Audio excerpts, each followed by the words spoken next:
नमस्कार दोस्तों, कैसे हैं आप लोग। उम्मीद करता हूँ खुश होंगे, मज़े में होंगे।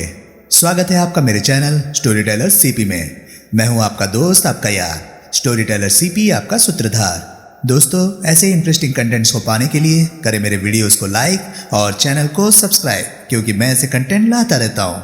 तो चलिए दोस्तों, इसी नोट पर आज की वीडियो शुरू करते हैं। आज की वीडियो में मैं आपको सुनाने वाला हूँ प्यादा नॉवल का आखिरी भाग, जो है 10वां भाग। इसके बाकी के 9 पार्ट्स आप ऑलरेडी सुन चुके होंगे, और अगर आपने नहीं सुने तो उनके लिंक्स आपको ऊपर आई बटन से मिल जाएंगे। तो चलिए दोस्तों, ज्यादा देरी ना करते हुए शुरू करते हैं प्यादा नॉवल का पार्ट 10।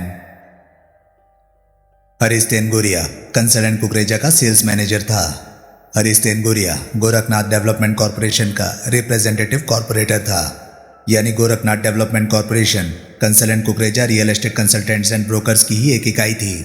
फिर आखिरकार यॉश ट्रोली की समझ में यह भी आ गया कि लक्की खुराना को 90 लाख की प्राप्ति कैसे हुई थी और क्यों उसका कत्ल हुआ था। सबसे पहले मेरे जहन में उस भव्य शॉपिंग मॉल के मिनिएचर मॉडल का अक्स उभरा, जिसे मैंने ग्लास केस में जग प्रवेश कंसल के एग्जीक्यूटिव ऑफिस की शोभा बढ़ाते देखा था। कंसल शॉपिंग मॉल कहता था साइट फाइनल नहीं हुआ था। झूठ कहता था। साइट कब का फाइनल हो चुका था, सिर्फ 100% कब्जा वाकया नहीं हो रहा था। जिंदगी के सबसे बड़े सपने में गड़ा रौनक नाम का कांटा नहीं निकल रहा था। आखिर सपना साकार होने की शुभ घड़ी आन पहुंची थी। कंसल और भारद्वाज, बिल्डर और वकील एक ही थैली के चट्टे बट्टे थे, जिन्होंने धीरे धीरे उस पूरे ब्लॉक पर कब्जा कर लिया था। सिर्फ रौनक बार का वजूद खत्म होना बाकी था, और उसकी भी बुनियाद अब बन चुकी थी। रौनक खुराना को ब्लॉक के कोने से बेदखल किए बिना जमीन खाली नहीं हो सकती थी, और शॉपिंग मॉल की तामीर का काम शुरू नहीं हो सकता था। कमीन जमीन के 100% पोजीशन की जुगत कर रहे थे और आखिर कामयाब होते दिखाई दे रहे थे। इस अभियान में कावेरी कुकरेजा भी शामिल थी, जिसने लक्की खुराना को अपने पर आशिक करवाने के काम को अंजाम दिया था, जो लक्की को हथियार की तरह बाप के खिलाफ इस्तेमाल किए जाने की मिलीभगत में शरीक थी। लक्की जरूर खुद को शहजादा गुलफाम समझता था, और समझता था कि कावेरी उस पर फिदा हो गई थी। इडियट नहीं जानता था कि वो बड़े मेहनतों के बिसात की महज एक मोहरा था, प्यादा था। अब ये बात दिन की तरह साफ थी कि लक्की, जिसका बार के धंधे से कोई लेना देना नहीं था, क्यों नौकरी छोड़कर बार को टेक ओवर करने पहुंच गया था। क्योंकि उस प्यादे को उस चाल चलाया गया था। उसको कंपनसेशन की एवज में लीज वैकेट कर देने के लिए कल्टीवेट किया गया था। उसके पल्ले पड़े 90 लाख किसी रियल एस्टेट डील की कमीशन नहीं थे। लीज वैकेट करने की उजरत थी, भरपाई थी, बल्कि रिश्वत थी। लक्की को कंसल्टेंट कुकरेजा में एक ही मकसद से मुंह लगाया गया था। कंसल लक्की को एक ही मकसद से भाव देता था। वो मकसद पूरा हो जाने के बाद, या मकसद पूरा होने की उम्मीद खत्म हो जाने के बाद, लक्की के फार्म में बने रहने का कोई मतलब नहीं था। डिसमिसल की यही वजह थी कि वो अपने खास काम को अंजाम नहीं दे सका था। उसने कमीशन नहीं, रिश्वत कमाई थी, जो ऐसी परफॉर्मेंस नहीं थी जिसे रिपीट करने का मौका उसे दिया जाता। तभी वो बाप को कहता था कि उसका रास्ता जुदा था, और उस तरफ शुरुआती कदम वो उठा भी चुका था। शुरुआती कदम नावा बटोर चुका था। लेकिन उसकी डिफरेंट प्लानिंग में फच्चर तब पड़ा जब रौनक खुराना ने बार बंद करने से, लीज वैकेट करने से साफ इनकार कर दिया। फिर कंसल ने अपनी रकम की वापसी की मांग की, लेकिन तब तक वो काम मुमकिन नहीं रहा था, क्योंकि लक्की ढेर पैसा मौज मेले में उड़ा चुका था। महंगा फ्लैट खरीद चुका था, उसकी महंगी फर्निशिंग करा चुका था, महंगी कार खरीद चुका था। रकम न लौटा सकने की उसकी मजबूरी उसके कत्ल की वजह बनी। कंसल ने फर्म के खातों में हेरफेर करके 90 लाख की रकम को लक्की द्वारा कमाई गई कमीशन बता दिया।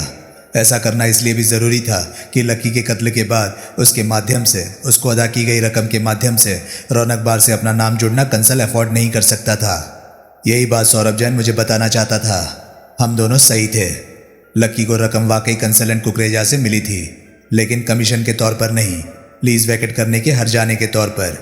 उस ओवर कॉन्फिडेंट लड़के ने पैसा बटोर लिया, लेकिन उसकी एवज में उससे जो काम करना अपेक्षित था, उसे वो अंजाम न दे सका। मैं पहाड़गंज पहुंचा। वहाँ खास तौर से रौनक वाली सड़क पर जाम लगा हुआ था। बड़ी मुश्किल से मैं कार को पार करके जगह तलाश कर पाया। फिर उससे निकलकर पैदल आगे बढ़ा। मोड़ काटकर रौनक को जाती सड़क पर कदम डालते ही मुझे आगे फायर ब्रिगेड के इंजन दिखाई दिए। फिर उनकी वहाँ मौजूदगी की वजह दिखाई दी। रौनक में से आग की लपटें और काला धुआं उठ रहा था। पुलिस ने उधर का रास्ता ब्लॉक किया हुआ था। किसी को आगे नहीं बढ़ने दिया जा रहा था। गोली एक्सप्रेस। एक सिपाही के सामने अपना आई कार्ड लहराता मैं चिल्लाया। मुझे मालूम था उस माहौल में उसने मेरी आवाज़ ही सुननी थी, मेरे कार्ड की तरफ तवज्जो नहीं देनी थी। आवाज़ और मेरे एक्शन से ही उसने समझ लेना था कि मैं उसे प्रेस कार्ड दिखा रहा था। ऐसा ही हुआ। उसने मुझे आगे बढ़ जाने का इशारा किया। मैं रौनक के ब्लॉक वाली सड़क के सामने पहुंचा। आगे और भी बुरा हाल था। फायर फाइटर्स आग बुझाने की कोशिश कर रहे थे। सब तरफ पानी ही पानी फैला हुआ था। डिमोलिशन ऑपरेशन में मुझे चौधरी वाली बिल्डिंग भारी तोड़फोड़ का शिकार हुई दिखाई दी। वो अपने पैरों पर अभी शायद इसलिए खड़ी थी क्योंकि गोले वाली क्रेन वहां नहीं थी। जरूर फायर ब्रिगेड के लिए जगह बनाने के लिए वो वहां से हटा ली गई थी। फायर फाइटर्स का इंचार्ज एक और खड़ा आग बुझाने की कोशिशों को सुपरवाइज कर रहा था। प्रेस, मैं उसके करीब जाकर उच्च स्वर में बोला, एक्सप्रेस, क्या हुआ? आग लगी है, जवाब मिला। वो तो मुझे दिखाई दे रही है। कैसे लगी? पता नहीं, हमारे पहुंचने से पहले ही आग काबू से बाहर हो चुकी थी। इमारत का कुछ नहीं बचने का। लगी या लगाई गई? पता नहीं, कोई अंदाज़ा ही बताइए। लगाई गई, क्योंकि लोकल लोगों का कहना है कि एकाएक एक साथ कई जगह दिखाई दी थी। एक साथ कई जगह आग अपने आप कैसे लग सकती है? किसकी करतूत होगी? पुलिस पता लगाएगी, उसी का काम है। ठीक। मैंने आसपास निगाह दौड़ाकर रौनक खुराना को तलाश करने की कोशिश की। वो मुझे कहीं दिखाई ना दिया। पता नहीं मुझे ना दिखाई दिया या वो वहाँ था ही नहीं। ये भी हो सकता था कि वो अभी तक हादसे से बेखबर हो। मैं सड़क पर आगे बढ़ा और चौधरी वाली बिल्डिंग के सामने पहुंचा। वो तबाह बिल्डिंग की सीढ़ियों पर खड़ा मुझे दिखाई दिया। उसके चेहरे पर परम संतुष्टि के भाव थे। एकाएक उसकी मेरे से निगाह मिली। तत्काल वो घूमा और खंडर हुई बिल्डिंग की ओर सीढ़ियां चढ़ गया और मेरी निगाह से ओझल हो गया। चौधरी, मैंने गला फाड़कर आवाज़ लगाई। मैं इमारत में दाखिल हुआ। दौड़ता हुआ सीढ़ियां चढ़ा और खतरनाक हालत में पहुंची पहली मंजिल पर पहुंचा। मैंने जोर से उसका बंद दरवाज़ा भड़बड़ाया और आवाज़ लगाई, चौधरी। कोई जवाब ना मिला। मैंने जोर से अपने कंधे का प्रहार दरवाजे पर किया। दरवाज़ा चरमराया। 2 वैसे प्रहार और होने पर वो टूट गया और उसके पट दाएं बाएं झूल गए। मैं भीतर दाखिल हुआ। वो वहाँ कहीं नहीं था। मैं बाहर निकला, सीढ़ियों के दहाने पर पहुंचा और ऊपर को जाती सीढ़ियों की ओर गर्दन उठाकर गला फाड़कर चिल्लाया, चौधरी। जवाब नदारद। भारी खतरा मोल लेकर मैं सारी बिल्डिंग में ऊपर तक घूमा। मुझे कहीं दीवारों के ढेर मिले, कहीं फर्श टूटे मिले, कहीं छत में छेद मिले, लेकिन वीरान बिल्डिंग में कोई आदमजात ना मिला। पता नहीं चौधरी, जिसे मैंने खुद सीढ़ियों पर ऊपर को लपकते देखा था, कहाँ गायब हो गया था, कैसे गायब हो गया था। सीढ़ियाँ उतरता मैं नीचे पहुंचा। ड्योढ़ी लांग कर मैंने गली में कदम रखा। फायरमैन अपना काम तब भी कर रहे थे। हर तरफ पानी की बौछार बारिश की तरह हो रही थी। रौनक में से लपटें अभी भी उठ रही थी। मैं गली पार करके मेन रोड पर पहुंचा और पुलिस बैरिकेड पार करके आगे उधर बढ़ा जिधर मैंने अपनी कार खड़ी की थी। मैं अपनी कार में सवार हुआ। इंजन स्टार्ट करने से पहले मैंने अपना डनहिल का पैकेट निकाला और एक सिगरेट सुलगाया। छोटे छोटे कश लगाता चिंतित भाव से मैं आगे की बाबत सोचता रहा। क्या भेद था? तभी मुझे अपने बाजू में कई हलचल का एहसास हुआ। फिर हल्की सी आवाज़, लोहे की खड़खड़ जैसी। मैंने आवाज़ की दिशा में देखा तो मेरी रूह कांप गई। लोहे का गोला जंजीर से लटका हवा में लहराता। क्रेन पता नहीं पहले से वहाँ कहीं थी और मुझे दिखाई नहीं दे रही थी या तभी वहाँ पहुँची थी। फिर मुझे क्रेन के ड्राइविंग केबिन में चौधरी दिखाई दिया। उसके चेहरे पर उस घड़ी वो शैतानी चमक थी जिसका अक्स बिजली की तरह मेरे जहन में कौंधा। अब मैं यकीन के साथ कह सकता था कि शुक्रवार रात को पार्किंग में मुझ पर गोलियां बरसाने वाला भी वही शख्स था। मेरे उस शौक की स्थिति से उबरने में कई कीमती क्षण बर्बाद हो गए। फिर मैंने सिगरेट थूका और कार को स्टार्ट करने की कोशिश की। हवा में लहराता गोला करीब आता जा रहा था। कार स्टार्ट हुई तो मैंने उसे रिवर्स गियर लगाकर एक्सीलेटर दिया। गोला उस जगह से गुजरा जहां अभी एक क्षण पहले कार खड़ी थी और वेग से एक दीवार से टकराया। दीवार ढह गई। उसके ईंट पत्थर धूल का गुबार उड़ाते कार पर बरसने लगे। कार की छत बैठ गई। मैं उकड़ू होकर सीट के नीचे स्टीयरिंग से भी नीचा हो गया था। फिर भी छत मेरे सिर से आकर टकराई। मेरे सारे जिस्म में पीड़ा की लहर दौड़ गई। मुझे अपनी गर्दन टूटती महसूस हुई। मैंने हाथ बढ़ाकर दरवाज़ा खोलने की कोशिश की तो वो टस से मस ना हुआ। ऊपर से मलबे का दबाव पड़ने की वजह से कार के शीशे टूट गए थे और मेरे ऊपर आकर गिरे थे, जिन्हें अपने पर से लटकता कांपता कराहता धूल के गुबार की वजह से खांसता आंखें मिचमिचा के सामने देखने की कोशिश करता रेंगता सा मैं पैसेंजर सीट की ओर की खिड़की में से आखिरकार बाहर निकलने में कामयाब हुआ। परे हटकर हाँफते हुए मैंने कार पर निगाह डाली। कार पूरी तरह से बर्बाद हो गई थी, लेकिन मैं बच गया था। लेकिन खतरा अभी टला कहाँ था। क्रेन का गोला फिर मेरी खबर ले सकता था। मैंने आतंकित भाव से क्रेन की तरफ निगाह दौड़ाई। क्रेन का ड्राइविंग केबिन खाली था। जंजीर के सहारे लटका लोहे का गोला हवा में स्थिर था। चौधरी जैसे एकाएक नमूदार हुआ था वैसे ही एकाएक गायब हो चुका था। मेरी जान में जान आई। मलबे को धकेलता मैं वहां से निकलने की कोशिश करने लगा। उन हालात में भी लक्की के कत्ल का सिनेरियो मेरे जहन में फ्लैश किए बिना ना रह सका। आखिर अब एक नया नुक्ता मेरी पकड़ में आ जो गया था कि लक्की का कत्ल कंसल ने किया था, क्योंकि वो ना उसका काम कर सका था और ना काम के एवज में मिली 90 लाख की रकम लौटा सका था। कत्ल की रात को आधी रात के बाद कंसल लक्की के फ्लैट पर पहुंचा था। रकम को लेकर दोनों में भीषण तकरार हुई थी, जिसका समापन लक्की के कत्ल में हुआ था, जो कंसल ने उसी की गन हथिया कर किया था। उस दौरान किसी वक्त वो टेलीफोन कॉल वाकया हुई, जिसके जरिए लाइन के दूसरे सिरे पर मौजूद कावेरी ने उनमें चलती तकरार का एक छोटा सा हिस्सा सुना और गोलियां चलने की आवाज़ सुनी। लेकिन किसी मुगालते के तहत उसने समझ लिया कि शूटिंग के वक्त लक्की के साथ बल्ली मौजूद था। कावेरी को लगा वो मुगालता कंसल के बाखूबी काम आया था। उसने सहर्ष कातिल होने का सहरा बल्ली के सिर बन जाने दिया था। बल्ली को बिल्कुल ही फिट कर देने के लिए उसी ने मर्डर वेपन ले जाकर रूप कमल में उसकी मेज़ के दराज में प्लांट किया। बल्ली मेरी शरण में आया और अपने क्लाइंट की खातिर आपके खादिम ने इस बात की मजबूत संभावना खड़ी की कि गन के साथ जो करतब किया था जग्गी मेहरा ने किया था। कंसल को यह बात रास आने वाली नहीं थी, क्योंकि गन का रिश्ता अगर बल्ली से टूट जाता तो आखिरकार वो संदेह ला पा सकता था कि वो लक्की का कातिल नहीं था। यूं नए सिरे से कत्ल की तफ्तीश शुरू होना और नए सिरे से कातिल की तलाश शुरू हो जाना कंसल अफोर्ड नहीं कर सकता था। नतीजतन उसने या उसके निर्देश पर चौधरी ने जग्गी मेहरा का कत्ल कर दिया और बदकिस्मती का मारा तभी जमानत पर छूटा और जग्गी के घर पहुंचा बल्ली उस कत्ल के इल्जाम में भी फंस गया। अब बाकी बचा सौरभ जैन। मेरे उकसाने पर उसने फर्म में सूंघ लगाई तो वो ये भांपने में कामयाब हो गया कि कंसल ने लक्की को 90 लाख की रकम तो अदा की थी, लेकिन वो जिंदल टावर की सेल पर कमीशन नहीं हो सकती थी। वो रकम रौनक की लीज वैकेट कराने की रिश्वत के तौर पर लक्की को अदा की गई थी, लेकिन फर्म के अकाउंट्स में उसे कमीशन अदायगी के तौर पर दर्ज किया गया था।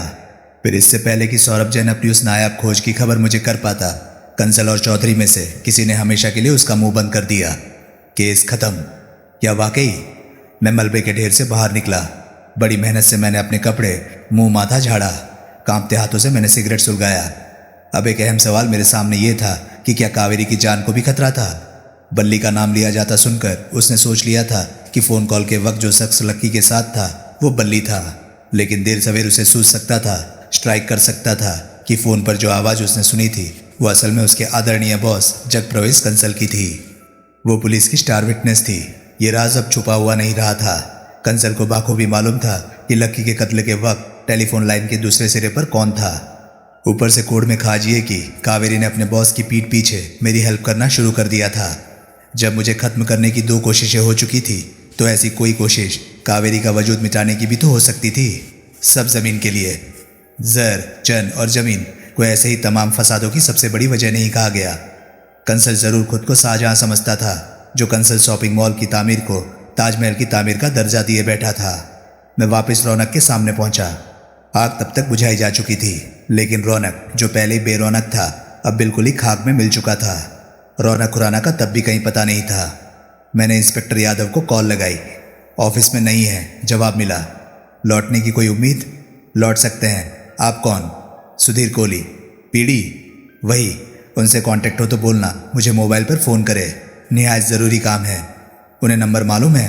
मालूम है। मैं वापस क्रेन के करीब पहुंचा। इस बार वहां मुझे पीली हेलमेट पहने एक व्यक्ति दिखाई दिया। ये क्रेन कौन ऑपरेट करता है? मैंने आशापूर्ण स्वर में पूछा। मैं करता हूं, वो संदिग्ध भाव से बोला। क्यों? उसकी लोहे की पीली हेलमेट की वजह से मेरा यही ख्याल था। तुम कहाँ थे? क्या मतलब? अरे क्रेन छोड़कर कहाँ चले गए थे? धार मारने गया था। क्रेन साथ लेके जाता? तुम्हारे पीछे कोई दूसरा जना क्रेन चला रहा था। क्या बात करते हो? मैं ठीक कह रहा हूँ। कहाँ है वो अब? आप कौन हैं? मैं वो शख्स हूँ जिसे उसने मार डालने में कसर नहीं छोड़ी थी। क्या? वो मलबे में फंसी कार देख रहे हो? हाँ, मेरी है। हे भगवान, किसने किया? पहले सुनो कैसे किया। तुम्हारी क्रेन से किया, जिसे तुम लावारिस छोड़कर चल दिए। अरे क्रेन से कौन छेड़खानी करता है? किसी ने की, बराबर की। सबूत सामने है। किसने की? तुम बताओ। मुझे कुछ नहीं मालूम। मैं क्रेन के साथ बंधा हुआ नहीं रह सकता। आज तक कभी क्रेन के साथ कोई छेड़खानी करने की किसी की मजाल नहीं हुई। मैं कैसे मान लूं कि? Shut up. वो सक पकाया खामोश हुआ। चौधरी कहाँ है? मैंने अंधेरे में तीर छोड़ा। चौधरी साहब? अच्छा भाई, चौधरी साहब कहाँ हैं? थोड़ी देर पहले तो यहीं थे। अब पता नहीं कहाँ गए। कंसल साहब, उसके चेहरे पर उलझन के भाव आए। प्रत्यक्ष था वो कंसल को नहीं जानता था। मैंने उसका पीछा छोड़ा और परे हटकर कंसल एंड कुकरेजा में फ़ोन लगाया और कावेरी को पूछा। वो लाइन पर आई तो मैं बोला, कोहली बोलता हूँ। हेलो, कैसे फ़ोन किया? मुलाकात पर बताऊँगा, अभी जैसा कहता हूँ करो। क्या करूँ? वेस्ट व्यू में पहुँचो। क्या फिर? हाँ, मैं भी पहुँच रहा हूँ। लेकिन बात क्या है? सब किस्सा खत्म हो गया है, तमाम पर्दे उड़ गए हैं, अब निकल लो। सुन रही हो ना? हाँ, वो क्या है कि मैंने भी बात करनी है। मुझे लगता है तुम नहीं समझते हो कि मैं सब समझता हूँ। पहले नहीं तो अब सब समझता हूँ। अब टाइम ज़ाया ना करो। और ठीक है, मिलते हैं। लाइन कट गई। मैंने एक टैक्सी की तलाश की और उस पर सवार हुआ। किधर? टैक्सी वाला बोला, सड़क पर तो चल। उसने टैक्सी मेन रोड पर पहुंचाई। अब सुन मेरे भाई, मैं बोला, अगर टैक्सी ऐसी रफ्तार से चला पाए कि मैं खौफ से अधमरा हो जाऊं तो किराया डबल, चालान मैं भरूंगा। फिर क्या बात है, लेकिन फुल मराना हो जाऊं इतना लिहाज करना। फिर तो आंखें बंद करके बैठो बादशाह हो। तूफानी रफ्तार से उसने मुझे कंसल एंड कुकरेजा के ऑफिस के सामने पहुंचाया। लिफ्ट द्वारा मैं चौथी मंजिल पर पहुंचा। कंसल एंड कुकरेजा के ऑफिस में दाखिल हुआ और रिसेप्शनिस्ट के मुंह भी खोल पाने से पहले बगुले की तरह उसके सामने से गुजरा और फ्लोर के पृष्ठभाग के उस विंग में पहुंचा जिसमें जग प्रवेश कंसल का विशाल एग्जीक्यूटिव ऑफिस था और उसके साथ सटा कावेरी का ऑफिस था। मैं कावेरी के ऑफिस में दाखिल हुआ। वो वहाँ बुत बनी बैठी थी। मुझे देखकर उसकी तंद्रा टूटी, उसके नेत्र फैले। अभी यहीं हो? मैं हैरानी जताता बोला। वो क्या है कि तुम्हारी तबीयत तो ठीक है? जवाब देने की जगह उसने फ़ोन उठाकर उस पर 2 डिजिट डायल किए और फुसफुसाती सी माउथ पीस में बोली, वो यहाँ पहुँच गया है।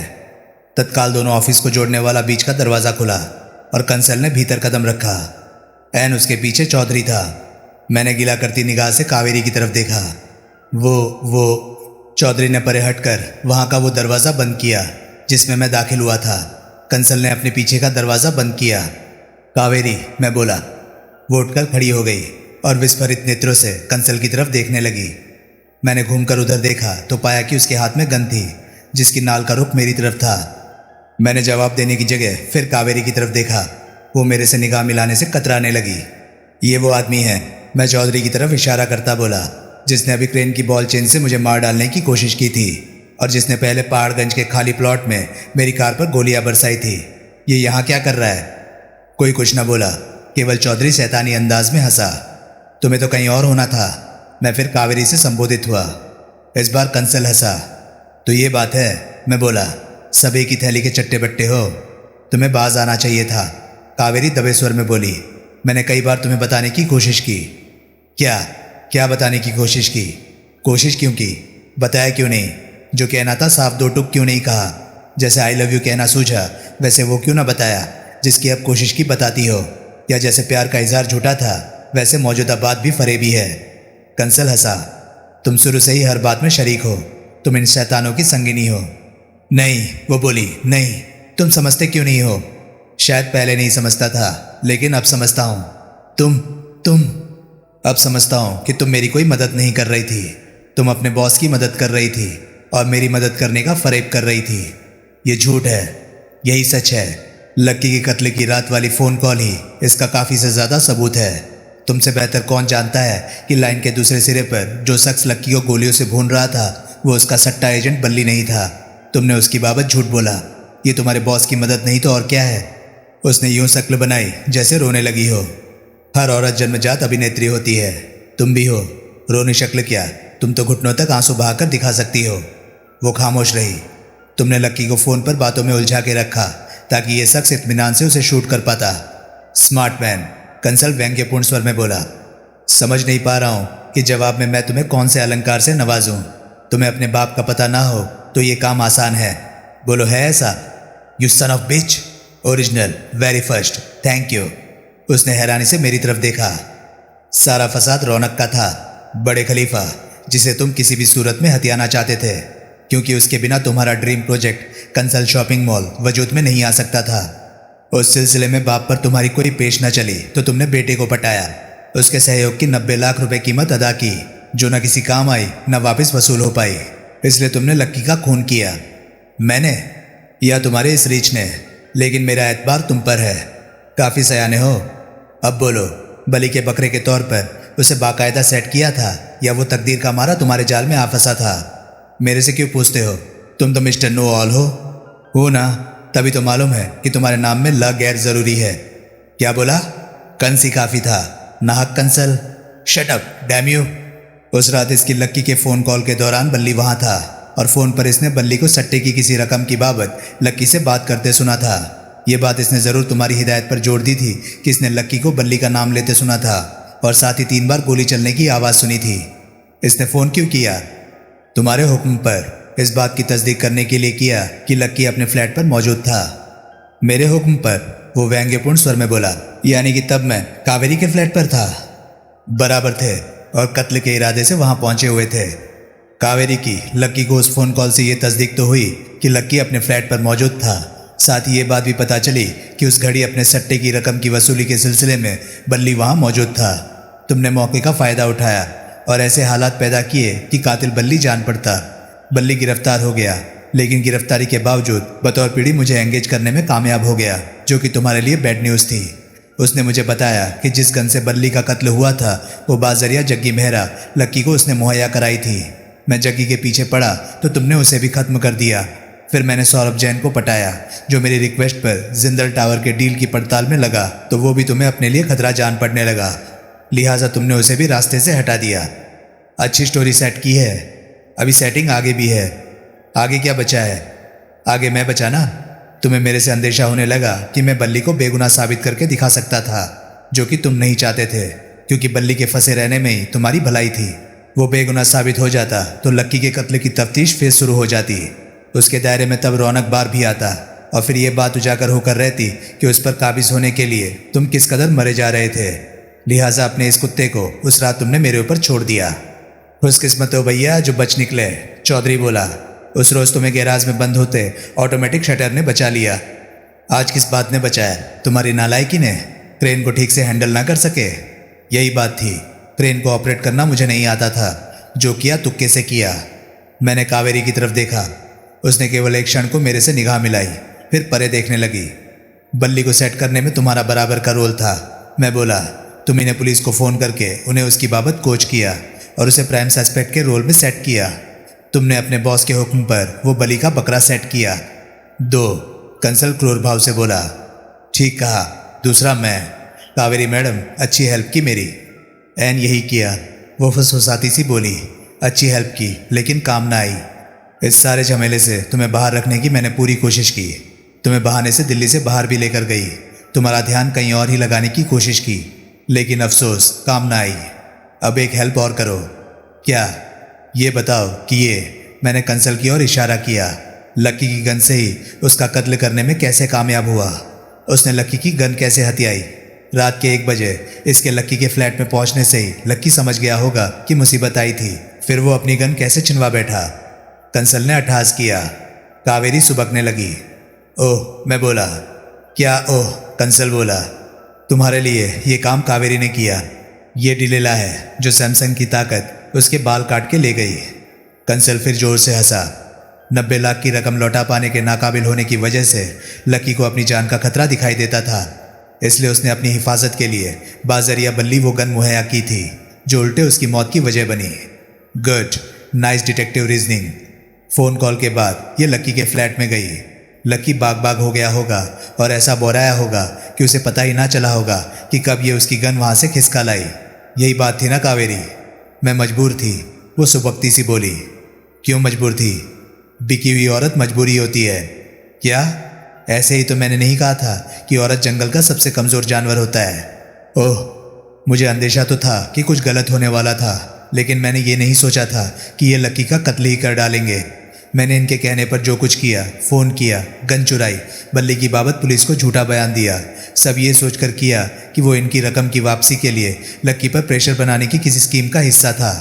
कत्ल का मैंने ख्याल तक नहीं किया था, लेकिन जब कत्ल हो गया तो मैं तो उसके होने में इनकी जोड़ीदार बन गई, एक्म्प्लिस बन गई। फिर मैं कैसे इनसे बाहर जा सकती थी? इसलिए जो इसने कहा तुमने किया। उसने हौले से सहमति में सिर हिलाया। कत्ल के बाद गन ले जाकर बल्ली की टेबल की दराज में प्लांट की, क्योंकि ऐसा इसका हुक्म था। उसने फिर सहमति में सिर हिलाया। एनफ ऑफ दैट, कंसल कर्कश स्वर में बोला। बहुत नोट्स एक्सचेंज हो चुके। सावधानी से उल्टा चलता वो बीच के दरवाजे पर पहुंचा। उसने पाँव की ठोकर से उसे खोला। मुझे आगाह करने के लिए गन वाला हाथ मेरी तरफ लहराया और बोला, इधर आओ। मैं अनिश्चित सा अपनी जगह पर खड़ा रहा। चौधरी ने पीछे से मुझे जोर का धक्का दिया। मैं आगे को लड़खड़ाया। जब तक अपना संतुलन काबू में कर पाया तब तक मैं कंसल के ऑफिस में शॉपिंग मॉल के मिनिएचर मॉडल वाली टेबल के बाजू में पहुंच चुका था। मेरे पीछे चौधरी भी वहां पहुंचा और उसने बीच का दरवाज़ा बंद कर दिया। बंद दरवाजे के पीछे से कावेरी की विरोध भरी आवाज़ उठी और वो खामोश हो गई। बक्सा निकाल, कंसल ने आदेश दिया। चौधरी सहमति में सिर हिलाता एक विशाल क्लोजेट के करीब पहुंचा, जिसको खोलकर उसने भीतर से लकड़ी की एक इतनी बड़ी पेटी बरामद की कि मैंने अंदाज़ा लगाया उसमें शॉपिंग मॉल का मॉडल बम्बई अपने शीशे के डिस्प्ले केस समा सकता था। पेटी का साइज इस बात की चुगली कर रहा था कि वो मूल रूप से उस मॉडल को पैक करने के लिए ही थी। कंसल ने क्लोजेट वाली दीवार के करीब जाकर वार्डरोब डोर जैसे दरवाजे के पहलू में लगे एक बटन को दबाया। दरवाज़ा निशब्द खुला। तब मुझे पता चला कि दरवाजे के पीछे वार्डरोब नहीं थी, एक लिफ्ट थी जो केवल कंसल की निजी इस्तेमाल के लिए थी। लकड़ी की पेटी को घसीटकर चौधरी मेरे करीब लाने की कोशिश करने लगा। ये तुम्हारा ताबूत है, कंसल बोला। फुल लेंथ तो तुम इसमें नहीं लेट सकोगे, लेकिन टांगे दोहरी करके बखूबी समा जाओगे। वो एक क्षण टिका और फिर बोला, जिंदा या मुर्दा। मेरे शरीर में सिहरन दौड़ गई। अब तक मैं ये सोच के निश्चिंत था कि दिन दहाड़े भरे पूरे ऑफिस में मेरे खिलाफ खुफिया तौर पर कोई घातक कदम उठाना उनके लिए नामुमकिन था, लेकिन अब जो मुझे दिखाई दे रहा था उसमें वो नामुमकिन तो क्या, मुश्किल भी नहीं था। एक गोली मेरे दिल के आर पार। मैं बक्से में, बक्सा बाजरिया, वो लिफ्ट बेसमेंट की पार्किंग में, वहाँ से डंप करने के लिए मेरी लाश कहीं भी। ऑफिस में किसी को कोई खबर नहीं, किसी को कोई भनक नहीं। मेरी व्याकुल निगाह सामने फिरी। चौधरी को पेटी को थोड़ा ही और घसीटना था कि वो मेरी पहलू में होती। कंसल मेरी तरफ गन ताने उस क्षण का इंतजार कर रहा था जबकि पेटी ऐसी पोजीशन में होती कि मैं गोली खाकर ढेर होता तो पेटी में जाकर गिरता। मैंने मॉडल वाली मेज के पीछे छलांग लगाई और पूरी सख्ती से मॉडल के ग्लास केस को कंसल की तरफ धकेला। कंसल ने गोली चलाई। जिस ग्लास केस ने जमीन पर गिरकर छिन भिन होना था वो गोली लगने की वजह से पहले ही टूट गया। चौधरी पेटी पर से हटकर मेरे ऊपर झपटा। उसके करीब पहुंचते ही मैंने खुद को जमीन पर गिरा दिया और अपनी दोनों टांगे इकट्ठी करके अर्धवृत्त में सामने चलाई। वो मेरी टांगों से टकराया, उसका संतुलन बिगड़ा और फिर वो अपने ही वेग से मुंह के बल फर्श पर जाकर गिरा। ग्लास केस के शीशे टूटने की जोर की आवाज़ हुई। मैंने एक प्रचंड दौलती धराशायी हुए चौधरी के पेट पे लगाई। उस एक प्रहार में उस शख्स के लिए मेरा सारा आक्रोश निहित था जो 2 बार मेरे कत्ले की कोशिश कर चुका था। चौधरी के मुंह से यूं एक तीखी आवाज़ निकली जैसे गुब्बारे से गैस निकली हो। फिर उसका शरीर निश्चेष्ट हो गया। मैंने शिद्दत से सीधा होने की कोशिश की, सावधानी से सामने निगाह डाली। मैं कंसल की तरफ से गोलियों की बौछार होने की उम्मीद कर रहा था, लेकिन उसने तो एक ही गोली चलाई थी। वजह तुरंत मेरी समझ में आई। वो फर्श पर मरा पड़ा था। ग्लास केस के टूटने पर एक शीशा वेग से आकर उसके गले से टकराया था और वो तब भी यूं उसके गले में धंसा हुआ था कि गर्दन कटने में थोड़ी सी ही कसर रह गई थी। बीच का दरवाज़ा खोलकर मैंने कावेरी के ऑफिस में कदम रखा। वो कोहनिया मेज पर टिकाए दोनों हाथों में अपना चेहरा थामे बुत बनी बैठी हुई थी। मुझे देखकर उसके शरीर में हरकत हुई। वो उठकर खड़ी हुई। उसने मेरे पीछे निगाह दौड़ाई। जो उसे दिखाई दिया उससे उसका पहले से फक चेहरा और फक हो गया। वो दम से कुर्सी पर वापस बैठ गई। मैंने बीच का दरवाज़ा लॉक कर दिया और उसके टेबल के करीब पहुंचा। मैंने पुलिस को फ़ोन कर दिया है, वो फुसफुसाई। पहले ही? मैं हैरानी से बोला। हाँ। ऐसा क्यों? मुझे तुम्हारी फिक्र थी ज़य नसीब, लेकिन जो हुआ वो ना होता तो फिर तुम्हारा क्या होता? पता नहीं। मैंने एक सिगरेट सुलगा लिया। अब बोलो, मैं संजीदगी से बोला। उसने बोला, सच में बोला। पुलिस के इंतज़ार में बहुत कुछ बोला, बल्कि सब कुछ बोला। उसके चाचा ने फर्म से अपनी एसोसिएशन के दौरान फर्म को तो बर्बाद किया ही था, कुछ ऐसे कारनामे किए थे कि उसके और कंसल के जेल जाने की नौबत आ गई थी। कंसल ने बाद में किसी तरह फर्म को ही नहीं संभाला था, कावेरी को भी संभाला था। चाचा की मौत के बाद जिसका कोई सरपरस्त दुनिया में बाकी नहीं बचा था। कंसल ने उसको हर तरह का सहारा दिया था, जैसे कि फर्म में नौकरी दी थी, फ्लैट लेकर दिया था और फ्लैट को हर तरह से फर्निश करा कर दिया था। कावेरी उसकी शुक्रगुजार थी, लेकिन जल्दी उसकी समझ में आ गया था कि दुनिया की कोई चीज़ फ्री नहीं मिलती थी, मेहरबानी भी नहीं। कंसल उसके फ्लैट पर आने लगा था और अक्सर रात वहीं गुजारने की जिद करने लगा। कावेरी, जंगल का कमज़ोर जानवर, एक तरह से उसकी दास्ता बन गई। फिर रौनक वाली पेचीदगी वाक़या हुई। अपने प्रोजेक्ट के लिए कंसल रौनक वाले ब्लॉक की तमाम इमारतें रौनक वाली इमारत समेत खरीद चुका था, लेकिन रौनक की लीज, जिसके 10 साल अभी बाकी थे, उसके प्रोजेक्ट में आड़े आ रही थी। उसने रौनक खुराना को लीज वैकेट करने के लिए पटाने की कोशिश की, कई तरह के पैंतरे भी आजमाए, लेकिन कामयाब ना हो सका। तभी उसको लक्की खुराना की खबर लगी, जो रौनक खुराना का इकलौता बेटा था। कावेरी की सिफारिश पर कंसल ने उसे फर्म में सेल्समैन की नौकरी दी। उसने लीज वैकेशन का जरिया लक्की को बनाने की स्कीम गढ़ी। उस सिलसिले में बतौर कंपनसेशन लक्की को 90 लाख रुपए भी अदा कर दिए, लेकिन लक्की उस सिलसिले में अपने पिता की जिद तोड़ने में कामयाब ना हो सका। उस दौरान उसने हासिल रकम का मेजर हिस्सा खर्च कर डाला, जिसकी वजह से वो कंसल को रकम लौटाने की पोजीशन में भी नहीं रहा। कंसल ने अपनी रकम का बदला उसकी जान से चुकाने का मंसूबा बना लिया। कत्ल की रात को कंसल कावेरी के फ्लैट पर पहुंचा। उसने कावेरी से लक्की को फ़ोन कराकर तस्दीक की कि वो अपने फ्लैट पर मौजूद था। फ़ोन कॉल के दौरान कावेरी को बल्ली के लक्की के फ्लैट में मौजूदगी का आभास मिला। बल्ली के वहाँ से रुखसत हो जाने के बाद वो लक्की के फ्लैट में पहुंची और उसे भरमाकर, उल्लू बनाकर, सेक्स अपील आजमा कर, कैसे भी उसे गाफिल करके उसकी गन उसके फ्लैट से चुरा लाने में कामयाब हो गई, जिसे कि उसने आगे कंसल को सौंप दिया। उसका तब भी दावा था कि उसे नहीं मालूम था कि कंसल का मंसूबा लक्की को जान से मार देने का था। कंसल गन के साथ उसके पास से रुखसत हुआ। थोड़ी देर बाद वापस लौटा तो उसने बताया कि वो लक्की का खून कराया था। कावेरी के छक्के छूट गए, लेकिन कंसल ने उसे साफ धमकाया कि वो इस सिलसिले में कुछ नहीं कर सकती, क्योंकि उस साजिश में वो भी शरीक थी। आखिर उसने गन आलाए कत्ल चोरी की थी और उसे मुहैया कराई थी। कंसल ने यह कहकर उसे और भी खौफजदा कर दिया कि कत्ल के इल्ज़ाम में अगर वो पकड़ा गया तो वही इल्ज़ाम कावेरी पर भी आयत होगा और दोनों को बराबर सजा मिलेगी, क्योंकि जितना जिम्मेदार कातिल हाथ होता है, उतना ही जिम्मेदार हाथ को हथियारबंद करने वाला होता है। नतीजतन कंसल से पहले फंसी कावेरी और फंस गई, पहले से बंधी और बंध गई। उसी बेबसी के तहत उसने पुलिस को फ़ोन किया और अपनी गवाही के बिना पर बल्ली की गिरफ्तारी का सामान किया और बाद में रूप कमल में जाकर बल्ली की मेज़ की दराज में मर्डर वेपन प्लांट किया, जिसकी बरामदी ने बल्ली को बिल्कुल ही फिट कर दिया। बल्ली ने बतौर पीढ़ी मुझे एंगेज किया। अपनी तफ्तीश के सिलसिले में मैंने कावेरी तक पहुंच बनाई तो एक पढ़ाए हुए तोते की तरह उसने वो सब मुझे कह सुनाया जो कहने का उसे कंसल का हुक्म हुआ था। इत्तेफाक से कावेरी मेरे से ऐसी प्रभावित हुई कि मुझे धोखा देने में उसे झिझक महसूस होने लगी। उसने जाकर कंसल को बोला कि वो उसकी खातिर झूठ बोलती नहीं रह सकती थी, तो कंसल ने फिर उसके अंजाम से डरा धमकाकर उसे चुप करा दिया। कावेरी तब तो चुप हो गई, लेकिन उसके मन में ऐसी विरोध की भावना घर कर गई कि उसने मेरी मदद करने का भी मन बना लिया। अपनी उस सोच के तहत उसने कभी मेरी कोई मदद की तो मुझे इशारों में राय दी, मनुहार की कि मुझे इस सिलसिले से कन्नी काट जानी चाहिए थी। मुझे कंसल के मुकाबिल होने से बचना चाहिए था। पुलिस ने आकर कंसल के ऑफिस को अपने कब्जे में किया, मेरा बयान लिया, कावेरी का बयान लिया और चौधरी को गिरफ्तार किया। गिरफ्तारी के बाद पता चला कि चौधरी का वो असली नाम नहीं था। हरियाणा में वो नॉन क्रिमिनल था और वहाँ कई बार गिरफ्तार हो चुका था। 4 साल से वो नाम बदलकर कंसल की छत्रछाया में दिल्ली में रह रहा था। पुलिस का उस पर दबाव पड़ा तो उसने कबूल किया कि जग्गी मेहरा और सौरभ जैन का कातिल वो था, लेकिन लक्की खुराना का कत्ल खुद कंसल ने किया था। उसने ये भी अपनी जुबानी कबूल किया कि कंसल के हुक्म पर उसी ने 2 बार मुझे जान से मार देने की कोशिश की थी और उसी ने रौनक को आग लगाई थी। रौनक में कॉल गर्ल्स प्लांट करने वाली हरकत भी उसी की थी।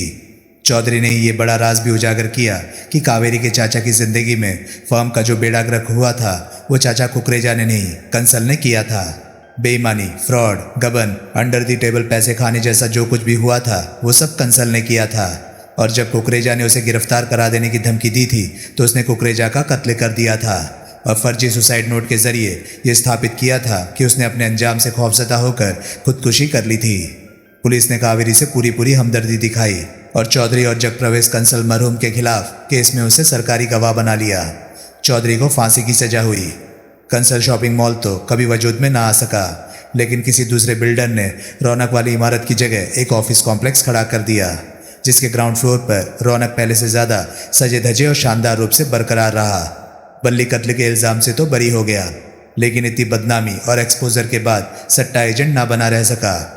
अब उसका उस काम में अपनी शिरकत जारी रखना अपनी हालत आबैल मुझे मार जैसी करने जैसा होता। हवालात से छूटते ही उसने अपने रूप कमल वाले ठिये से किनारा कर लिया। अपनी जगमग नई कार का इंश्योरेंस क्लेम मैंने भरा और जब तक वो वर्कशॉप के हवाले रही तब तक बेकार रहा। कावेरी से मेरी मुलाकात गाए बगाए होती रही, लेकिन उसमें वो तपिश दोबारा ना पैदा हो सकी जो मैंने मनेशर में महसूस की थी। कितने अफसोस की बात है कि उम्दा जज्बात का अचार या मुरब्बा डालकर उन्हें महफूज नहीं किया जा सकता। समाप्त। तो दोस्तों, ये था प्यादा नॉवल का आखिरी भाग। ये उपन्यास आपको कैसा लगा, प्लीज़ अपनी राय कमेंट सेक्शन में मुझे ज़रूर बताएं। और हाँ, अगर आपको मेरे वीडियोस पसंद आ रहे हैं तो प्लीज़ उन्हें लाइक कीजिए और चैनल को सब्सक्राइब कीजिए, क्योंकि मैं ऐसे कंटेंट लाता रहता हूँ। तो चलिए दोस्तों, मैं मिलता हूँ अब आपसे अगली वीडियो में। तब तक के लिए नमस्कार, गुड बाय। सेफ रहिए, खुश रहिए, मज़े करिए।